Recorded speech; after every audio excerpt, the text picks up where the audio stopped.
सुप्रभात दोस्तों, स्वागत है मेरे चैनल साहित्य दर्शन में। यह वीडियो हिंदी साहित्य के आलोचक साहित्यकार आचार्य रामचंद्र शुक्ल द्वारा लिखित हिंदी साहित्य का इतिहास, जिसका प्रकाशन 1929 में हुआ था, उसके नोट्स को आपके समक्ष प्रस्तुत कर रही हूँ। आशा है यह वीडियो आपको अच्छी लगेगी तो आप वीडियो को लाइक, शेयर, सब्सक्राइब ज़रूर करें। कहा जाता है हिंदी साहित्य को समझने के लिए आचार्य रामचंद्र शुक्ल की किताब को पढ़ना आवश्यक है, जिसको मैंने पढ़ा और नोट्स को बनाया है, जिसे मैं आपके समक्ष प्रस्तुत कर रही हूँ। तो ये वीडियो आपके लिए ज़रूर महत्वपूर्ण साबित होगी। आइए देखते हैं।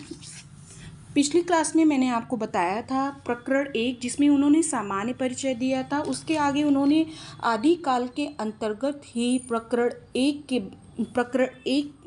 में उन्होंने सामान्य परिचय दिया है, तो प्रकरण 2 में उन्होंने अपभ्रंश काव्य का उल्लेख किया है।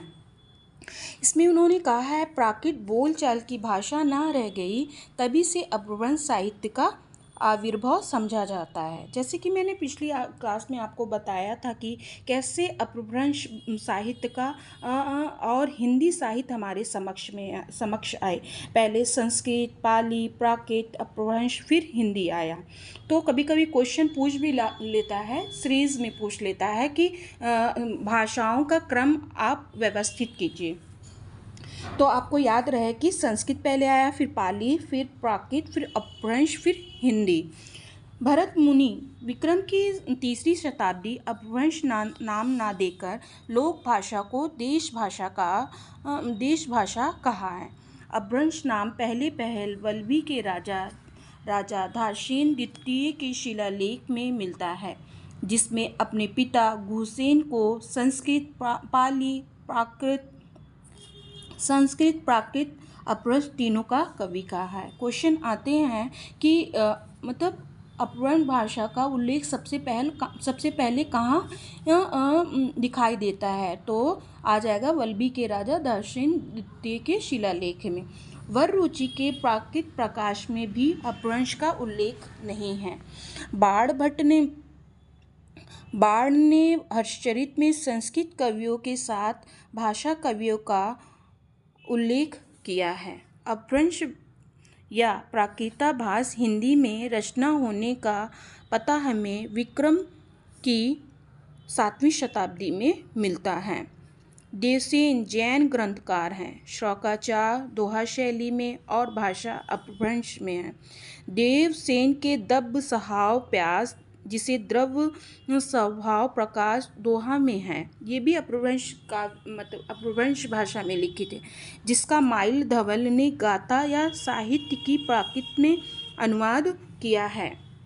जैन कवियों की रचनाएं श्रुति पंचमी कथा, योगसार, जसहर चरियु, णय कुमार चरियु। जैन कवियों ने चरित्र काव्य या आख्यान काव्य के लिए दोहा चौपाई पद्धति का उल्लेख किया है। क्वेश्चन ये भी आते हैं कि जैन कवियों ने चरित्र काव्य और आख्यान काव्य करने के लिए कौन सी शैली का, कौन सी पद्धति का प्रयोग किया है, तो आ जाएगा दोहा और चौपाई। पुष्यदंत संवत 1029 के आदि पुराण उत्तर पुराण चौपाई में है। आचार्य रामचंद्र शुक्ल ने संवत में सभी के टाइम को लिखा है, जिसको हम इसमें माइनस करेंगे 57, तो आ जाएगा 972। ठीक है। अगर ईस्वी में लिखते हैं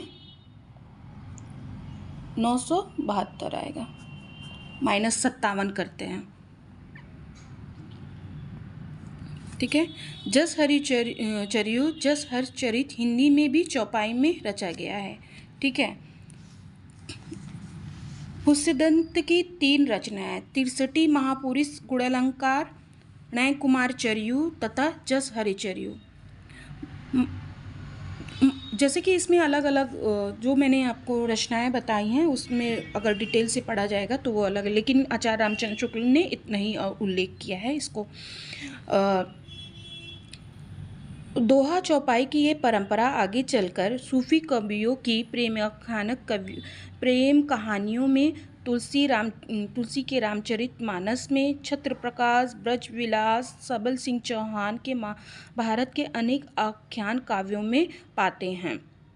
तो इसका मतलब ये है कि दोहा चौपाई जो छंद है वो आदिकाल से चली आ रही है। ठीक है। ब्रजयान संप्रदाय बौद्ध धर्म से अलग होकर देश के पूर्वी भागों में बहुत दिनों तक चलता रहा।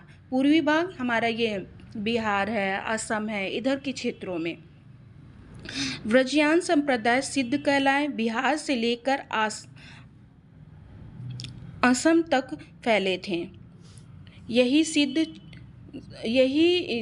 सिद्ध कहलाए। यही सिद्ध 84 हुए। बिहार के नालंदा और विक्रमशिला नामक प्रसिद्ध विद्यापीठ इनके अड्डे थे। सिद्धों के साहित्य पर काम हरप्रसाद शास्त्री ने किया। सबसे पहले उनकी रचनाओं का संग्रह पहले हरप्रसाद शास्त्री ने किया। बांग्ला अक्षर में बौद्ध गान और दुहा नाम से किया है। ठीक है। महासुखवाद का प्रवर्तन ब्रजयान शाखा से होता है। सिद्धों ने संध्या भाषा का प्रयोग किया। क्वेश्चन आते हैं बहुत बार हमारे सामने कि सिद्धों की भाषा क्या थी, तो संध्या भाषा थी। गोरखनाथ के नाथ पंथ का मूल भी बौद्धों की ब्रजयान शाखा है। यानी सिद्ध साहित्य और नाथ साहित्य जो है बौद्ध से निकला है। ठीक है। ब्रजयान शाखा से 2 शाखा निकली है, जिसमें सिद्ध और नाथ। सिद्ध 84 हुए, नाथ 9 हुए, जिसमें आगे हम देखेंगे। योगियों की इस हिंदू शाखा ने ब्रजयानियों के अश्लील विभत्स विधानों से अपने को अलग रखा। गोरख ने पतंजलि के उच्च लक्ष्य ईश्वर प्राप्ति को लेकर हठ योग का प्रवर्तन किया या साधना किया। गोरख ने अपने ग्रंथ का प्रचार देश के पश्चिमी भागों राजपूताने और पंजाब में किया। जो नाथों का क्षेत्र था अलग था और सिद्धों का जो क्षेत्र था वो पूर्वी भाग में था और नाथों का जो था वो पश्चिमी भाग में था। सिद्धों ने ये बिहार, असम तक अपने प्रचार किए और जबकि नाथों ने अपना पश्चिमी भागों में ये पंजाब के एरिए में। ठीक है। राहुल सांकृत्यायन ने मत्स्येंद्र को जालंधर का शिष्य लिखा है। गोरखनाथ के गुरु मत्स्येंद्रनाथ, जिसे मच्छिंद्रनाथ भी कहा जाता है। नाथों की संख्या 9 है। गोरक्ष सिद्धांत संग्रह में नाम गिनाए गए हैं 9 लोगों के। नागार्जुन, जड़ भरत, हरिश्चंद्र, सत्यनाथ, भीमनाथ, गोरखनाथ, चरपट, जालंधर, माल्यार्जुन। दोस्तों आपसे एक क्वेश्चन मैं करती हूँ कि गोरक्ष सिद्धांत संग्रह किसका लिखा हुआ है, आप कमेंट करके ज़रूर बताइएगा। इन 9 नाथों में नागार्जुन, चरपट, जालंधर सिद्धों की परंपरा में भी शामिल है। ये तीनों जो नाथ थे वो सिद्ध साहित्य में भी रचनाएं करते थे, सिद्ध भी कहलाए।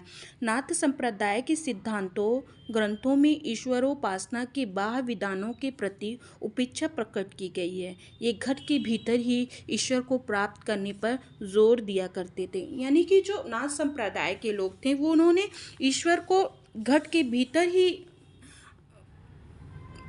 प्राप्त होने की बात कही है। तीर्थाटन निष्फल के उन्होंने कहा है कि ये तीर्थ यात्रा करना सही नहीं है, ये कोई निष्फल है। मतलब तीर्थ को उन्होंने महत्व नहीं माना है। उन्होंने कहा है कि जो ब्रह्म है वो जो हमारे अंदर ही है।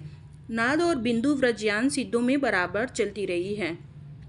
गोरक्ष सिद्धांत संग्रह, जिसका संपादन गोपीनाथ कविराज ने संपादित किया था। तो दोस्तों आपसे मैंने पूछा है गोरक्ष सिद्धांत संग्रह किसकी रचना है, कमेंट करके आप ज़रूर बताइएगा। कैसी लगी मेरी वीडियो, आशा है आपको अच्छी लगी होगी, और अच्छी लगी हो तो ज़रूर इसको शेयर करिएगा, सब्सक्राइब करिएगा, और जो भी कमी होगी आप मुझे ज़रूर कमेंट के माध्यम से बताइएगा। धन्यवाद।